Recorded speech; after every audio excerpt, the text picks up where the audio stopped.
Señor, gracias porque esta noche, Señor, nos acercamos a ti confiados de que tu palabra siempre tiene todo lo que nosotros necesitamos, lo que pertenece a esta vida, lo que pertenece a lo eterno, lo que es, Señor, futuro. Señor, lo que está revelado, eso queremos estudiarlo y sobre todas las cosas, Señor, que nuestras vidas puedan estar preparadas para esa segunda venida. Gracias por esta noche y gracias por los hermanos que han llegado a querer aprender más de tu palabra. En Cristo oramos. Amén.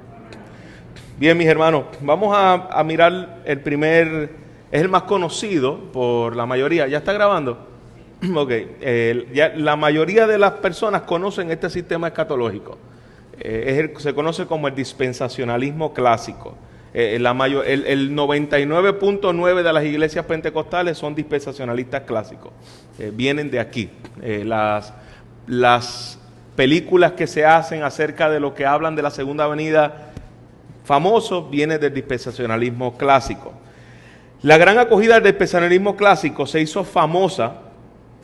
¿Por qué la mayoría de iglesias pentecostales son dispensacionalistas clásicos? Porque gran parte de aún bautistas en los Estados Unidos son dispensacionalistas clásicos, porque el auge vino a partir del principio del siglo XX y en el siglo XIX la nación era básicamente postmilenial, porque recuerda que los puritanos eran postmileniales. Ellos venían con la creencia, y vamos a ver, ya la semana pasada vimos un poquito, y hoy vamos a ver un poco más sobre lo que creía el postmilenialismo, pero al entrar el siglo XX comienzan dos grandes guerras, la Primera y la Segunda Guerra Mundial.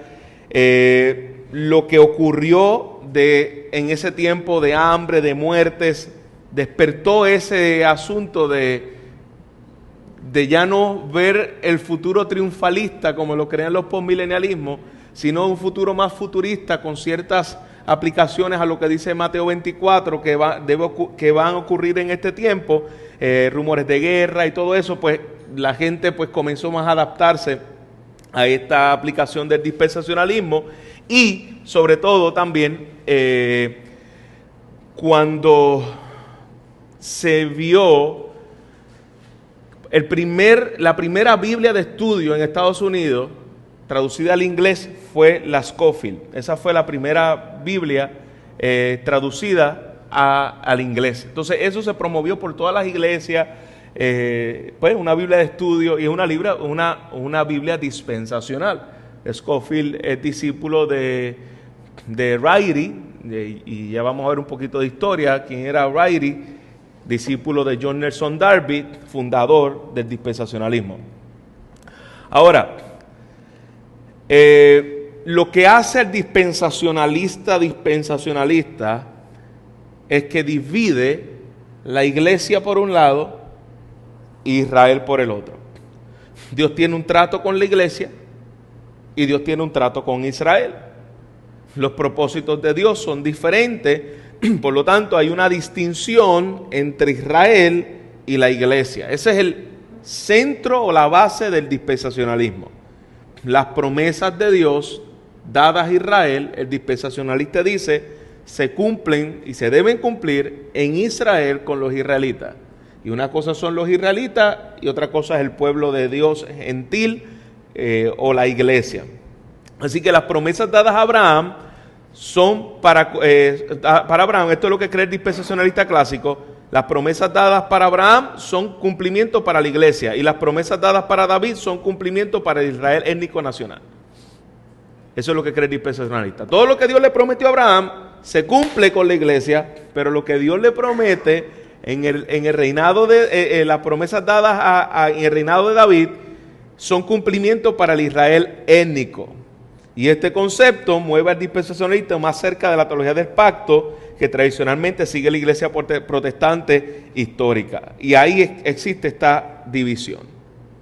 Propósito para la iglesia, propósito para la iglesia. Hay promesas en el Antiguo Testamento que el dispensacional dice son para la iglesia y hay otras promesas que son para Israel. Y ahí está la división.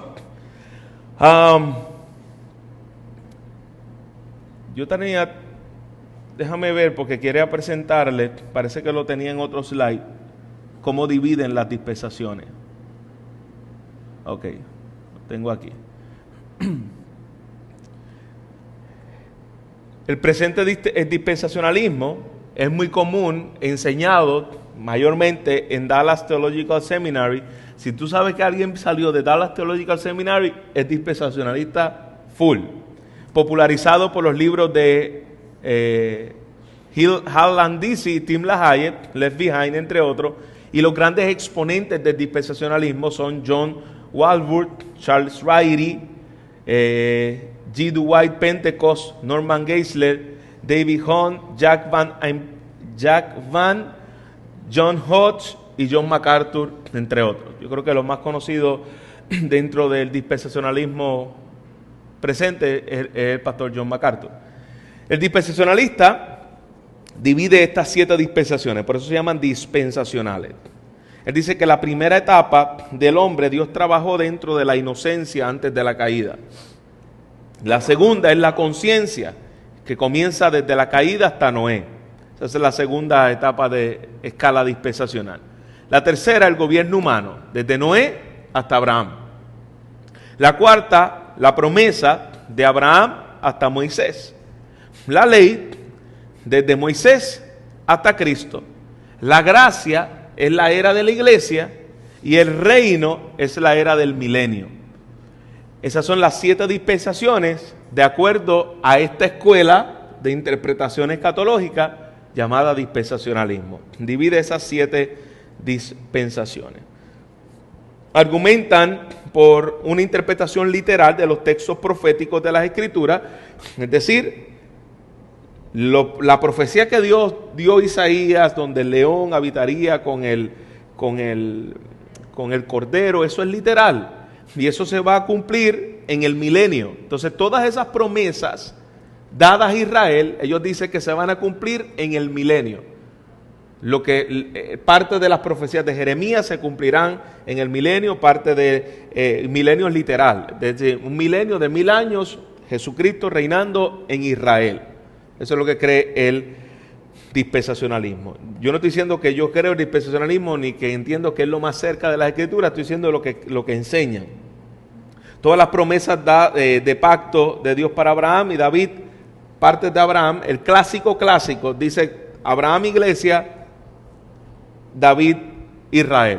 Pero dispensacionalismo menos hardcore dice partes Abraham, las de Abraham también se cumplen en la iglesia y partes en Israel, y las de David se cumplen también partes en Israel. El plan de redención se enfoca en Israel étnico nacional. La mayoría de los estudiosos creen, y de la línea dispensacional, que el reloj profético de Dios es Israel. Y de acuerdo a los tratos de Dios con Israel, podemos ver cómo estamos en la escatología. Héctor.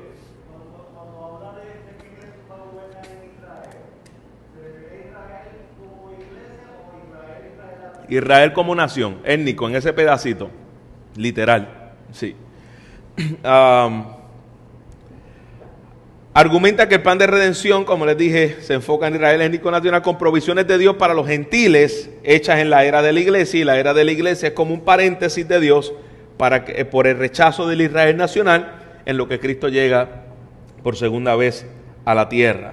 Argumentan que el milenio se retornará al templo antiguo, los sacrificios conmemorativos vuelven otra vez de una forma conmemorativa de lo que representó a Cristo, de la obra de redención. Esa es la parte que más a mí me rasga las vestiduras del dispensacionalista, porque yo no puedo entender cómo los sacrificios tengan que volver, cuando vemos claramente que todo era sombra de lo que habría de venir. ¿Para qué volver otra vez a la sombra cuando ya tenemos a Cristo? Pero pastor, y los dispensacionistas creen que el templo se va a construir y que ese templo ya lo están algunos levantando, incluso algunos ya están hasta tirando la línea para los próximos levitas. ¿Se va a dar o no se va a dar eso? Yo no dudo que eso se dé, como parte de una religión que no tiene que ver en absoluto con el Cristo de la Biblia, llamada Los judíos. Los judíos no tienen que ver nada con el Cristo de la Biblia. Ellos rechazaron a Jesús y los judíos esperan a otro Mesías que no es Cristo. Si ellos quieren construir otro templo y lo construyan otra vez, hermano, a la luz de la palabra, eso no significa nada. Es decir, ese no es el templo que realmente Jesús dijo va a ser destruido y yo voy a resucitar. El templo nuestro hoy en día es la iglesia y Cristo es el templo que representaba cuando Él dijo que iba a ser destruido y levantado al tercer día. De que lo levanten o no lo levanten no es un asunto religioso, es un asunto político. Y yo no dudo que en un momento dado levanten un tercer templo. Pero que eso tenga que ver con el Jesús de la Biblia, con las profecías de la Biblia, en absoluto, hermanos. Bueno, el dispensacionalista va a decir que sí, y va a creer que sí, que se te va a restituir, Cristo va a venir y va a reinar desde ese templo, luego en el milenio. ¿Ok? La gran acogida del sistema dispensacionalista, como dije, ocurre pues en este periodo de guerras, la interpretación de la Biblia de estudio que se da. John Nelson Darby, si usted quiere buscar más información del dispensacionalismo, lo puede hacer. Busca John Nelson Darby, autor del dispensacionalismo. Él fue quien crea el dispensacionalismo. Ryrie también hay una Biblia de estudio llamada Ryrie. Hay un Ryrie y hay un Riley. Entonces, la Biblia de estudio es Ryrie. Hay esa Biblia de estudio dispensacional escrita por él.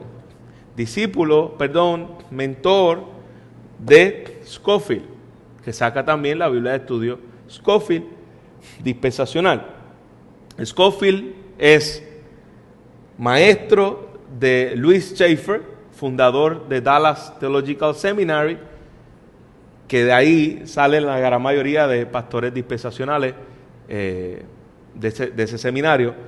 Y Louis Schaeffer fue el fundador de ese seminario, que también tiene una teología sistemática de Schaeffer, en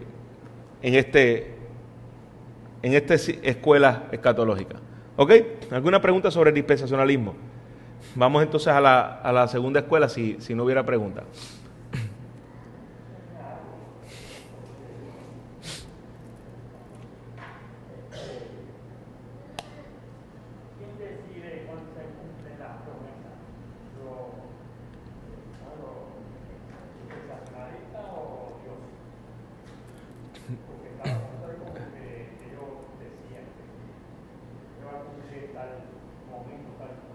Sí, ellos dicen que las promesas de Dios se cumplen, algunas de ellas con la iglesia y las de reinado como tal con Israel. Esa es la escuela de la interpretación dispensacional.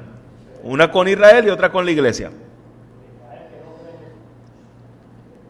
El Israel que no, exactamente, el Israel étnico, la palabra, correcto. El Israel étnico, sí. ¿Ok?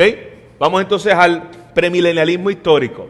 El premilenialismo histórico es diferente al dispensacionalista porque el premilenial histórico no hace distinción entre los propósitos de Dios para con Israel y la iglesia. Es decir, ellos no son dispensacionales, ni dividen las 7 dispensaciones, ni que el trato de Dios para con Israel es uno y el trato de Dios para con la iglesia es otro. El premilenialista histórico no lo cree. Sin embargo, sí creen en un milenio literal. ¿Okay? Es un sistema escatológico totalmente diferente al dispensacionalismo, basado en principios que han regido la interpretación bíblica de la iglesia protestante desde la Reforma. Se llama premilenialista histórico precisamente porque muchos de los padres de la iglesia tenían esta postura escatológica. La primera venida de Cristo, dice el premilenial, marcó el comienzo de una nueva era en el cumplimiento de las profecías del Antiguo Testamento. Y a esto es muy común también en el amilenialismo. El reino de los cielos comenzó a manifestarse desde que Cristo vino, aún no ha llegado en su total desarrollo. Y decimos amén también a eso. Una gran apostasía y tribulación ocurrirá antes de la segunda venida de Cristo.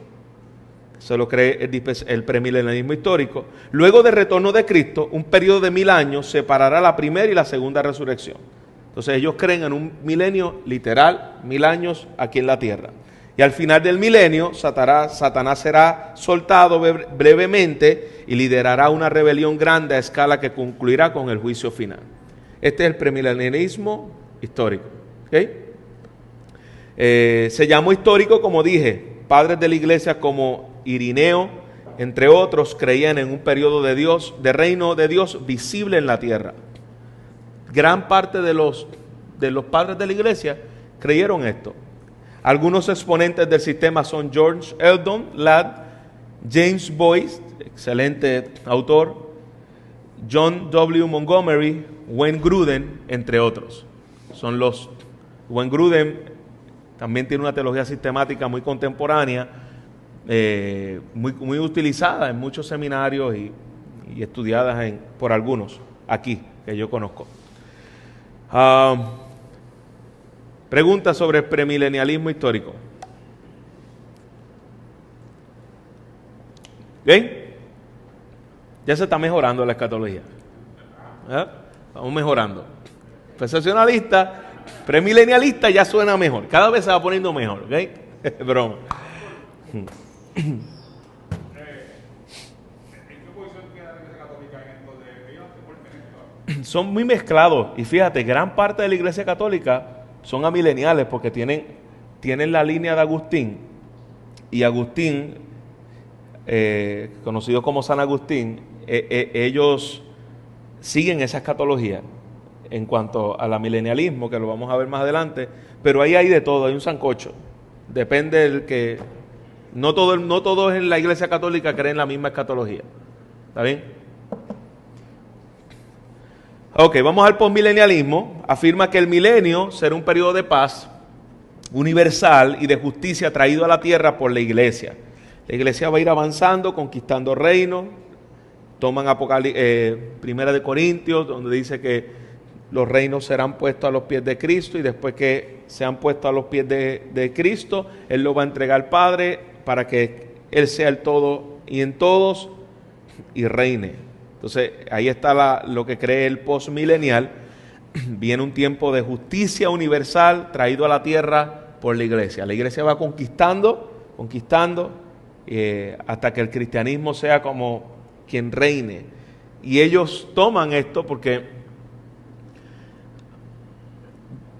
es lo que ellos lo ven desde una perspectiva histórica. Por ejemplo, al principio la iglesia fue cada vez más perseguida, eran hostiles contra los cristianos, perseguían a los cristianos, los mataban. Luego la iglesia fue dándole cierta autoridad, se les fue abriendo puertas para que fuera una religión oficial en Roma por Constantino.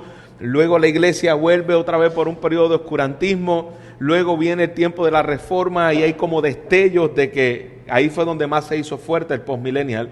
El tiempo de la reforma, comienza el evangelio a extenderse a diferentes partes del mundo, pero vez tras vez el amilenial sigue teniendo una confianza en lo que cree, porque cada vez hay más cristianos en el mundo y cada vez el mundo es más evangelizado y las conversiones son muchísimo mayor.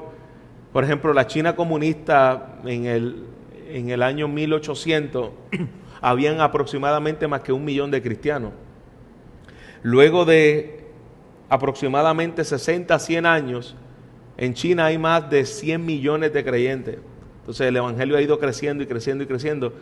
Ilegal, es decir, ilegal para el gobierno, pero ha ido creciendo cada vez más, y el postmilenial pues dice, pues sí, y va a seguir creciendo hasta que Cristo regrese a la tierra y el mundo se establezca entonces el cielo nuevo y tierra nueva cuando Cristo venga. Por eso yo les dije la semana pasada que yo quisiera que el postmilenialismo estuviese en lo correcto, es decir, yo quisiera que eso fuera verdad. No es la posición que yo más veo establecida en la Escritura, pero yo quisiera que fuera verdad el postmilenialismo. A través de la predicación del Evangelio y el poder del Espíritu Santo, el cristianismo experimenta un avivamiento y hay mayor, como les dije, mayor número de personas. El éxito misionero cada vez se ve a través de los años. La influencia cristiana será de tal magnitud que el mundo experimentará un progreso económico, una paz militar las naciones se convertirán en cristianas, un gran grupo de judíos se convertirá a Cristo durante ese periodo. Luego del milenio, que ellos tampoco creen que son 1000 años literales, sino un periodo de tiempo X, no un periodo de tiempo desde el tiempo que Cristo se fue hasta que vuelva por segunda vez. Luego del milenio, un pequeño tiempo de apostasía y Cristo retornará seguido por la resurrección y el juicio final. Eso es lo que cree los postmileniales. ¿Dudas? Entonces, los postmileniales creen que todo el mundo se salva. No, ellos creen que Cristo va a ser, los gobiernos vienen a ser del Señor, gobernantes creyentes, gobiernos con temor de Dios, cada día más, pero no todo el mundo, no que todo se salva, sino que el cristianismo va tomando poder en el mundo y van a ver igual cizaña y trigo, ¿sí? ¿Ok? Como este sistema de postmilenial se hizo popular en el siglo XIX cuando hubo una expansión industrial que trajo mucha prosperidad a la nación y muchos teólogos reformados tomaron esta posición como Charles Hodge, A. Hodge, B.B. Whitfield, L.G. Rushdon, Kenneth Gentry. Son algunos de los exponentes conocidos en esta posición. Y como le dije, casi todos, 99% de los presbiterianos son postmileniales. ¿Ok? Jonathan Edwards, entre otros. Sistema escatológico amilenialista. Este sistema milenialista es la posición que yo entiendo como pastor, y no necesariamente ustedes tienen que tener la misma, pero que está más cerca de las Escrituras. Los amileniales son postmileniales, ya que claman que Cristo viene por segunda vez luego del milenio, en ese sentido, postmilenio, pues del milenio. Entonces los amilenialistas son postmileniales en el sentido de que Cristo viene después del milenio. Un milenio igualmente como el postmilenial, no literal. Es un periodo de tiempo entre la iglesia hasta la venida de Cristo. Sitúan el milenio en la era actual de la iglesia, no en una era futura, como el dispensacional y el premilenial sitúan el milenio en una era futura. El amilenialista y el postmilenialista sitúan el milenio en una era actual, es decir, en el tiempo que Cristo vino hasta el regreso de su segunda venida. Ese es el periodo del milenio. Cristo está reinando hoy en el cielo, lo que creen los amileniales, junto a las almas de los santos que mueren. Cristo está reinando con los creyentes en el cielo y está reinando en este sentido aquí en la tierra con la iglesia. La iglesia es el reino de Dios en la tierra hasta que regrese por segunda vez. Las promesas hechas a Israel, David, Abraham en el Antiguo Testamento serán realizadas y cumplidas en Cristo. Aquí está la diferencia del dispensacional. El dispensacional piensa de que las promesas hechas a Israel se cumplen y se deben cumplir en Israel étnico. La milenial dice, las promesas hechas a Israel se cumplen en Cristo, porque Cristo es el Israel de Dios. Las promesas de Dios son en Él, en Jesús sí, y en Él, amén. Es decir, cumplidas, finalizadas.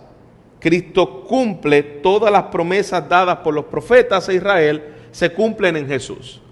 Y tengamos claro esto porque muchas veces acusan a los amileniales de teología de reemplazo. Es decir, que la iglesia reemplazó a Israel, y eso no es cierto. Es decir, la iglesia no es que reemplazó a Israel, Cristo es el Israel de Dios. Como Cristo es el Israel de Dios, los que están en Cristo, tanto judíos como gentiles, que se compone la iglesia del Señor, las promesas se cumplen en los que están en Cristo.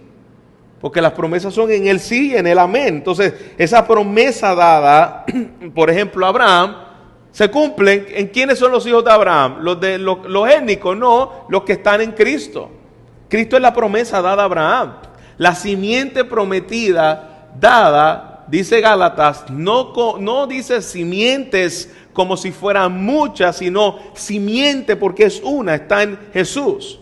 Las promesas se cumplen en Jesús. Cristo es quien cumple, lo que Israel no pudo cumplir. Por eso que Jesús tuvo que ir al desierto.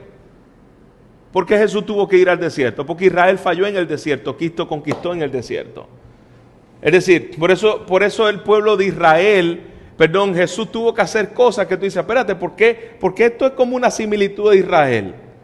Porque yo veo que del mismo modo fueron perseguidos los israelitas desde el momento del nacimiento de Moisés y lo tuvieron que esconder, y vemos que en Jesús viene y pasa lo mismo que pasó en el tiempo que pasó cuando Israel estaba, Dios liberando a su pueblo de Egipto, que mandaron a matar a los primogénitos y que tuvieron que esconder allí a las siervas, las parteras, esconder a Moisés. Pasa lo mismo, donde Jesús tiene que ir a Egipto y esconderse en Egipto para después decir, de Egipto llamé a mi hijo. Pero esa profecía, dice la Escritura, que fue dada a Israel, pero cuando comienza Mateo a hablar acerca de Jesús, dice, de Egipto llamé a mi hijo, y está hablando de Jesús, porque Jesús es el verdadero Israel de Dios. Porque Jesús dijo en un momento dado, yo soy la vid verdadera. Porque ¿quién era llamada la vid en todo el Antiguo Testamento? Mi viña, Israel. Y Jesús dijo, hay una vid que no es la verdadera, Israel. Yo soy la vid verdadera. Lo que Israel no pudo hacer, yo lo puedo hacer. Jesús obedeció perfectamente en el desierto. Israel no lo pudo hacer, Jesús lo hizo. El perfecto Israel de Dios está en Jesús. Por lo tanto, dice el amilenialista, el milenio es el tiempo entre la primera y la segunda venida de Cristo a la tierra. Ese es el periodo del milenio.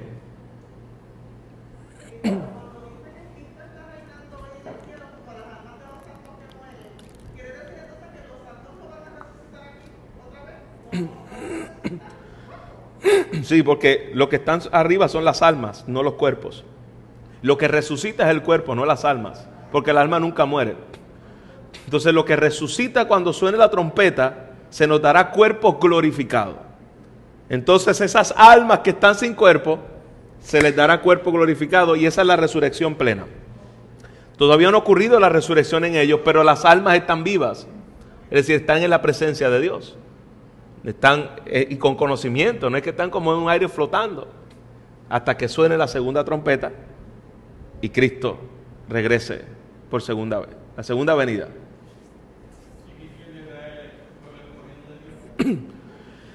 Romanos 8, Romanos del 9 en adelante, Pablo comienza a dar una descripción del Israel de Dios. Y él dice, no todos los que descienden de Abraham son israelitas. Entonces incluso en algún momento dado, los fariseos decían que nuestro padre es Abraham. Y él dijo, vosotros no sois hijos de vuestro padre Abraham, vosotros sois hijos de vuestro padre el diablo, porque si fueseis hijos de vuestro padre Abraham, las obras de vuestro padre haría. Entonces, ese Israel étnico como tal no es el pueblo de Dios. Ahora, dentro de ese Israel étnico, ¿hay pueblo de Dios suyo escogido? Sí, un remanente escogido por gracia, como lo hay dentro de todas las naciones. Es decir, no todos los puertorriqueños, por más que le llamen a esto la isla del Cordero, pertenecen al Cordero. Pero hay un remanente escogido por gracia dentro de ese pueblo. Entonces, en el día de hoy, judíos, Pablo da un ejemplo. Yo soy judío, el mayor ejemplo de que Dios no ha desechado a Israel, Romanos capítulo 11. Es que yo soy judío de la tribu de Benjamín, fariseo de fariseos. Yo soy de la línea de la cepa étnica pura. Y una de las cosas que podemos ver que Dios no los ha desechado a ellos es que yo soy salvo. Así que Dios no ha desechado a Israel en el sentido de que ya los israelitas no pueden ser salvos. Hasta que Cristo venga, todavía hay oportunidad de que israelitas puedan creer en el Mesías. ¿Ok? Por lo tanto, dice el amilenial con respecto al tema del milenio, el diablo fue atado por Cristo durante la primera venida, en el sentido de que ya no puede engañar más a las naciones. En ese sentido está atado, que no puede engañar más a las naciones. No es que Satanás no está haciendo nada, sino que está restringido, es la palabra atar, restringido, lo cual ha permitido el avance de misioneros en el mundo. Antes no podían llegar los misioneros en el mundo porque no había evangelio, no había misioneros.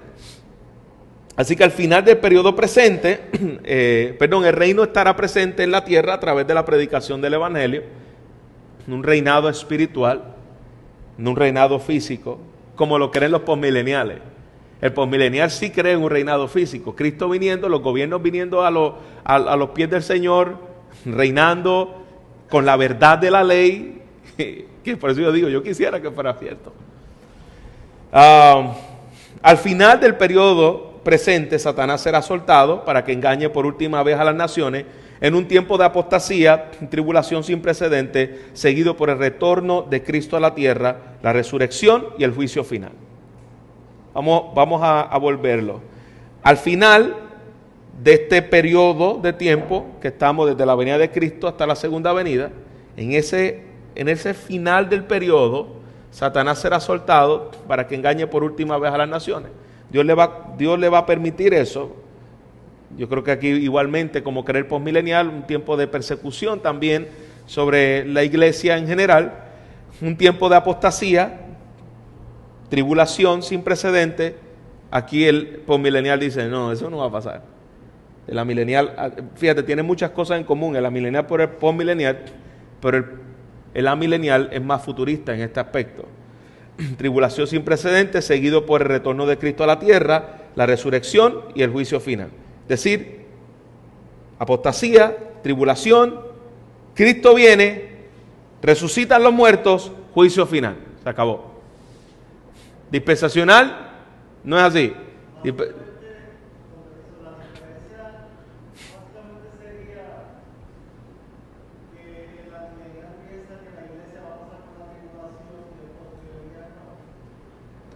El posmilenial cree que la iglesia ha pasado por periodos de tribulación, sin embargo va a haber una conquista mayor, no como un tiempo de apostasía final, sino más cristianizado el mundo. ¿Tú te levantaste la mano, Rafa? ¿No? No que levantaste la mano. El dispensacional, sin embargo, cree, viene tiempo de tribulación, Cristo regresa de forma secreta, se lleva a su pueblo, viene un periodo de tribulación por 7 años, en esos 7 años, luego Cristo regresa por segunda vez, es decir, esta sería la tercera vez que viene Cristo, regresa por tercera vez, para no confundirlo, por tercera vez, por ese periodo de tiempo donde la venida de Cristo ahí sí será visible, de acuerdo al dispensacional, va a ser visible, ahí todo ojo le va a ver. Luego de ese periodo viene el milenio, 1000 años literales sobre la tierra. Luego de ese periodo del milenio, entonces viene la final trompeta, donde los muertos en Cristo resucitan primero, y viene el juicio a los gentiles y el juicio a los judíos. Y después viene el juicio a los creyentes y el juicio a los salvos. Varios juicios. ¿Ok? Bueno, esta ha sido interpretación, hablando del amilenialismo, predominante en la iglesia cristiana desde San Agustín. Desde el año 300 es como más famosa esta interpretación, después de Cristo. Y era la posición adoptada por los reformadores como Lutero, Calvino, Malintosh y los teólogos reformados modernos como B.B. Warfield, Kruger, Greenhouse Voss, Gresham Machen, Berkhoff, entre otros. ¿Bien? Dentro de algunos pastores conocidos en el tiempo presente, algunos de ellos amileniales, está el pastor Suger Michelén, es uno de ellos. Dentro de los latinos es uno de ellos. De los americanos tenemos a, probablemente no lo conozcan,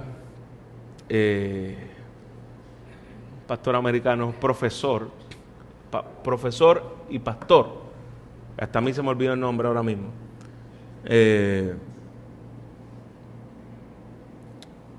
me va a llegar, se me fue el nombre, pero me va a llegar. Cuando me llega, les dejo saber. Ok, ¿dónde entonces encaja el milenio? ¿Dónde entonces encaja el milenio? Antes de continuar aquí, voy a dar la última, que es la preterista parcial, y no la puse en el slide. La preterista parcial piensa, y es fácil, es como la más fácil de todas. Todas las profecías dadas en Apocalipsis, Mateo 24, se cumplieron en el año 70. Estamos esperando solamente la segunda venida de Cristo. Pero todas las profecías se cumplieron en el año 70. Vimos la semana pasada que R.C. Sproul es uno de los creyentes en esta posición, entre algunos otros. Preterismo parcial no es herejía, es decir, es ortodoxo, dentro de la escuela ortodoxa. Ahora, el preterismo total, que cree que todas las profecías se cumplieron, todas, incluso la segunda venida de Cristo, ya se cumplió de una forma de señal simbólica, eso es una herejía dentro de la escatología. Es algo que no es ortodoxo, es algo que no es conforme a la Escritura y es algo que nosotros debemos rechazar. Eso es preterismo completo. Eso es lo que creía Rodolfo Font, entre los exponentes aquí en Puerto Rico, entre otros. Y entre los secuaces de Rodolfo Font que todavía creen eso. ¿Ok? La expresión ahora, ¿dónde encaja el milenio? ¿Dónde encaja el milenio? La expresión este siglo y el venidero es lo que cubre la totalidad del tiempo cuando Jesús habla. Cuando Jesús habla, Él habla de este siglo y del venidero. Él no habla como de este siglo y el milenio, sino este siglo y el venidero. Mira lo que dice la Escritura, Mateo 12:32.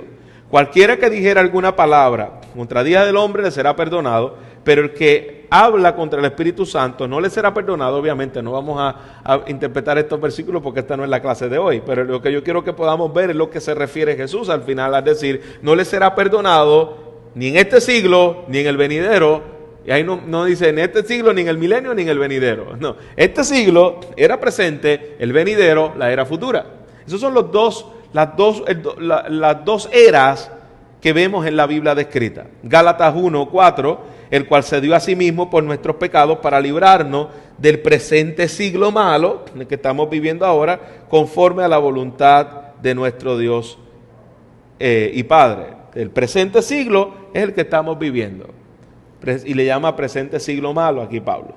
Marcos 10:29-30 dice, respondiendo Jesús dijo, de cierto os digo que no hay ninguno que haya dejado casa, hermanos o hermanas, padre o mujer, madre o mujer, o hijos o tierra, por causa de mí y del evangelio, que no reciba 100 veces más en este tiempo, casas, hermanos, hermanas, madre, hijos y tierra, con persecución, y en el siglo venidero, la vida eterna. En este tiempo, siglo presente, era presente, y siglo venidero, la era futura. Las dos eras, siglo presente y siglo venidero.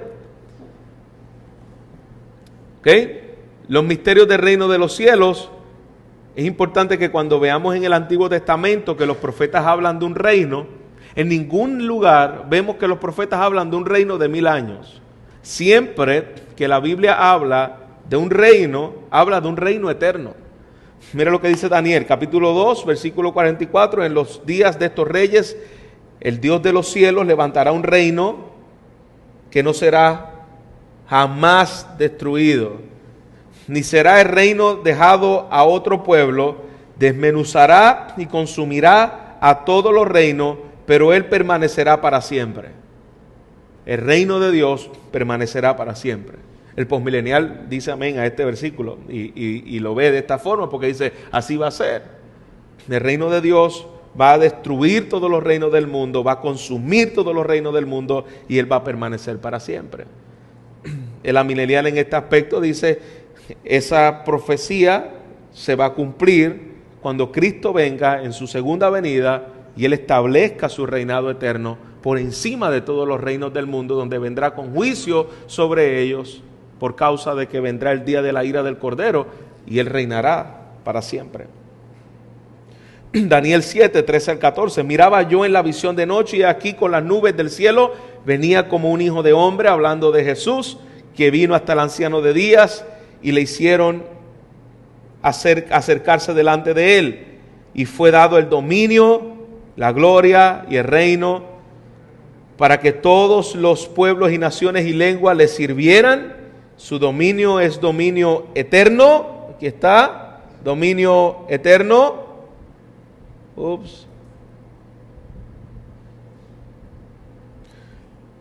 Que nunca pasará, y su reinado uno que no será destruido. Reino eterno de Dios. Algunas personas afirman que este reino pertenece completamente al futuro, que no tiene nada que ver con el presente ahora. Sin embargo, ¿qué pensaron los apóstoles? ¿Era un reinado que no tiene nada que ver con el presente ahora? ¿O fue un reinado que comenzó en el tiempo que Cristo vino y se consumará de forma plena cuando Cristo regrese? Pues eso es lo que creyeron precisamente los apóstoles. Dice la Escritura, Marcos 1, 14 al 15, después de que Juan fue encarcelado, vino a Galilea predicando el reino de Dios, diciendo, el tiempo se ha cumplido y el reino de Dios vendrá en un futuro. Eso fue lo que Jesús dijo cuando vino a la tierra. El reino de Dios se ha cumplido y se va a establecer 1000 años en la tierra. No, el reino de Dios se ha cumplido. El reino de Dios se ha acercado, arrepentidos y convertidos. ¿Cuándo fue que se acercó el reino de Dios a la tierra? Cuando vino Cristo. Cuando Cristo vino, el reino de Dios se acercó a la tierra y estableció su reino, como llaman los teólogos, el ya, pero el todavía no. ¿Ya está el reino presente? Sí. ¿Está el reino consumado en su totalidad? No. Es la probadita. Yo creo que aquí no lo hacen. Bueno, hace tiempo que no voy a un fast food grande aquí, pero Estados Unidos, bueno, donde vivíamos, en el fast food del mall, había gente con bandejas dándote a probar, bueno, mayormente los chinos. Y yo siempre iba, y si yo iba a 3, ya yo estaba ya casi hartito y no tenía que comer. En Sam's lo dan mucho, ¿no? Está la probadita. Si tú quieres más, lo compras completo. Yo tenía una tía que decía, cuando yo tengo hambre, que estoy en Maya, yo me voy a Sam y me harto. Porque prueba aquí, prueba allá, y ya llega full. Pues de alguna forma el reino te da esa probadita que te dice un poquito de lo que será ese reino final. Anticipos de reino. Hasta que llegue ese reino completo establecido en el reino consumado. Pero si yo por el Espíritu de Dios echo fuera demonios, ciertamente, dijo Jesús, el reino de Dios ciertamente ha llegado a vosotros el reino de Dios. No es algo que iba a venir, es algo que ya está. Ya ha llegado el reino de Dios entre vosotros porque Cristo estaba sobre la tierra y le ha dado autoridad sobre los demonios. Y definitivamente que la única manera en que tenga autoridad sobre el mundo de las tinieblas es que esté reinando sobre ese reino de las tinieblas. Cristo reina sobre el reino de las tinieblas y por lo tanto dice, ya ha llegado. No esperamos el reino, ya ha llegado el reino. Pero cuando creyeron a Felipe, que anunciaba el reino, el evangelio del reino de Dios, fíjate, ya aquí estaba predicando, y mira cómo le llama, el evangelio del reino de Dios. Y el nombre de Jesucristo se bautizaban hombres y mujeres. Jesús vino con el mensaje de reino, el reino de Dios ha llegado. Los discípulos continuaron predicando el mensaje de reino que les dio el rey. Ellos son los súbditos del rey, embajadores del rey, que dan el mensaje del rey en el nombre del rey. Ese es el reino de Dios. La iglesia está estableciendo el reino de Dios sobre la tierra, sí. ¿Cómo? A través de la proclamación del mensaje del rey. Ese es el mensaje del reino. ¿Okay? Hechos 28, versículo 23-30. Y Pablo permaneció 2 años enteros en una casa alquilada y recibió a todos los que a él venían, predicando el reino de Dios y enseñando acerca de Jesucristo. Es decir, es lo mismo. Predicar el reino de Dios es hablar acerca de Jesucristo. No es como el mensaje como algunos de la era de la superfe, es que el mensaje del reino es otra cosa, es otro nivel. No, es que el mensaje del reino es el mensaje de Jesucristo, el mensaje del rey. abiertamente y sin impedimento. Colosenses 1, versículos 12 al 14. Con gozo dando gracias al Padre que nos hizo aptos para participar de la herencia de los santos en luz, en el cual nos ha liberado de la potestad de las tinieblas y nos ha trasladado al reino. No es un reino futuro, es un reino presente, al reino de su amado Hijo, en quienes tenemos redención por su sangre y perdón de pecados. Colosenses 4:10. Aristarco, mi compañero de prisiones, os saluda, y Marcos, el sobrino de Bernabé, acerca del cual habéis recibido mandamientos, si fuera a vosotros, recibirle, y Jesús